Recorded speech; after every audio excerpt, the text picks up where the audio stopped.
Praise the lord. మహోన్నతుడు మహాగణుడు సర్వాధికారి అయిన యేసుక్రీస్తు పరిశుద్ధ నామమునకు మహిమ కలుగునుగాక. కూడి ఉన్న దేవుని బిడ్డలైన మీ అందరికీ కూడా ఆ యేసయ్య నామం పేరిట వందనాలండి. దేవుడు ఈరోజు మనకి ఇస్తున్నటువంటి తన జీవపు వాక్యపు వాగ్దానమును అందుకొని ధ్యానిస్తూ ముందుకు కొనసాగుదాం.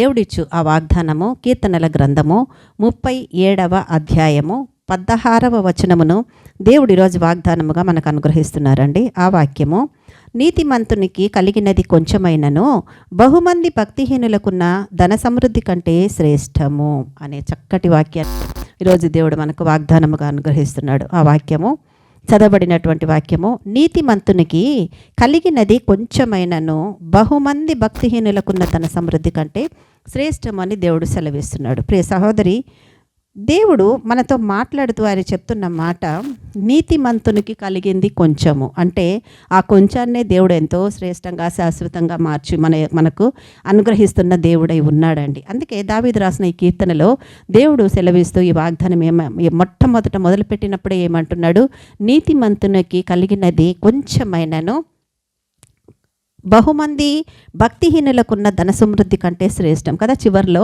ఎంతో ఘనతతో కూడినటువంటి ఆశీర్వాదముతో ధన్యతనిచ్చి ఉన్నాడు దేవుడు.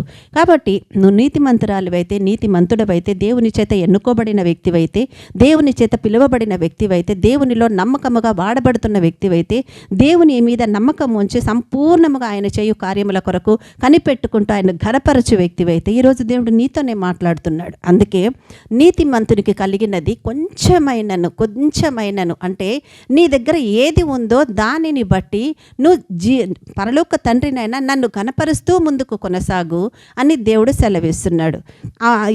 దేవుడు సెలవిస్తూ మొదటి రాజుల గ్రంథంలో ఏలియాని బట్టి సారెపతి విధవరాలని బట్టి మనకు అందరికీ తెలుసు కదండి.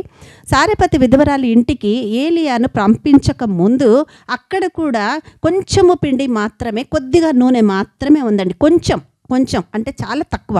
అంటే వాళ్ళు చనిపోవడానికి ముందు ఒక చిన్న అప్పమును చేసుకొని తన కుమారుడు తినేసి చనిపోవాలని అనుకున్న తీర్మానములో వాళ్ళు ఉండి ఆమె ఆలోచించుకొని ఉంటుంది. ఆ సమయంలో దేవుడు ఏలియాని అక్కడికి పంపించినప్పుడు అక్కడ కూడా కొంచెమే ఉంది. ఏలియా ఆమెను పిలిచి నాకు తినడానికి ఏమైనా తీసుకొని రమ్మని అడిగినప్పుడు ఆమె అంటుంది, అయ్యా, తొట్టిలో కొంచెము పిండి, బుడ్డిలో కొంచెము నూనె తప్పితే ఇంకేమీ లేదు, కొంచెము అని అన్నది నిందండి.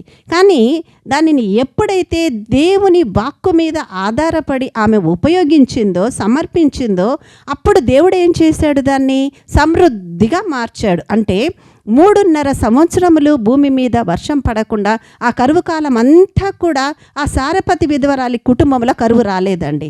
తిండికి, ఆహారానికి ఎటువంటి లోపము లేకుండా దేవుడు ఆశీర్వదించాడు.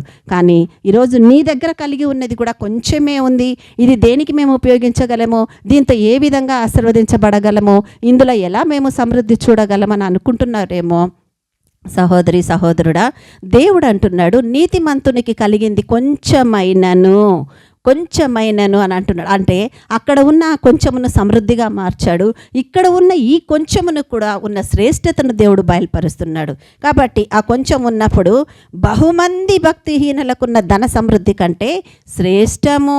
ఎంతోమంది దగ్గర దేవుడు లేడండి, ఆయన ప్రేమ లేదండి, ఆయన కృప లేదండి. వ్యర్థముగా సమయాన్ని గడుపుకుంటూ ఇహలోక పరముగా ఈ లోక కార్యాలలో మునిగిపోయి వారు తిరుగుతున్నప్పుడు వాళ్ళ దగ్గర ఎంత ఉంటే ఏం ప్రయోజనం అండి?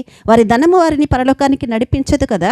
వారు సంపాదన కలిగి ఉండేది ఆ పరలోక తండ్రి సింహాసనం యొద్దకు దారి చూపదు కదా.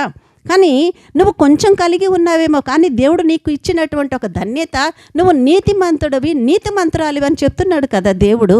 కాబట్టి నువ్వు నీతిమంతురాలివి అయినప్పుడు, నీతిమంతుడవైనప్పుడు నీ దగ్గర కలిగి ఉండేది కొంచెమైనా కూడా దేవుడు ఏమంటున్నాడు, దాన్ని ఆ కొంచెమైనను బహుమంది భక్తిహీనులకు ఉన్న ధన సమృద్ధి కంటే కూడా శ్రేష్టమని అంటున్నాడు. అంటే ఎన్ని లక్షలుండి, ఎన్ని కోట్లుండి, ఎన్ని మిలియన్లుండి ఏం ప్రయోజనం అండి? సంపూర్ణ సమాధానము లేకుండా, దేవుడిచ్చు సమాధానముతో నింపబడకుండా, ఆయన నాతో ఉన్నాడు అన్న సంతోషం, ఆనందం నా జీవితంలో లేకుంటే ఎంత కలిగి ఉంటే ఏం ప్రయోజనం అండి? దేవుడు ఈరోజు నీతో మాట్లాడుతున్నాడు. ప్రియ దేవుని బిడ్డ, కొంచెమే ఉందని నువ్వు అనుకుంటున్నావా? ఆ కొంచెమే ఒక ప్రవక్తను, ఒక దైవజనుడి ఆకలిని తీర్చి ఆ సర్వోన్నతుడి ఆశీర్వాదాలను కరువు కాలంలో పోషించుకునే విధముగా నడిపించుకుంది. కానీ ఇప్పుడు దేవుడు నీతో మాట్లాడుతున్నాడు, ఆ నీతిమంతురాలివి, నీతిమంతుడవైతే నీ దగ్గర దగ్గర కొంచెమే కలిగి ఉన్నావా, కానీ బహుమంది భక్తిహీనులకున్న ధన సమృద్ధి కంటే చాలా శ్రేష్టమైనది నువ్వు కలిగి ఉన్నావని దేవుడు ఈరోజు నీ యొద్దకొచ్చి నీతో మాట్లాడుతున్నాడు. కాబట్టి హృదయానుసారముగా పూర్ణ ఆత్మతో దేవుడిని ఆహ్వానించి వాక్యంను స్వతంత్రించుకొని జీవితకాలమంతా ఆయన స్తుతిస్తూ ముందుకు కదలు. ఇటు కృప ఈ వాక్యము ద్వారా దేవుడు అనుగ్రహించి ఆశీర్వదించును గాక. Amen, amen, amen. హల్లెలూయా.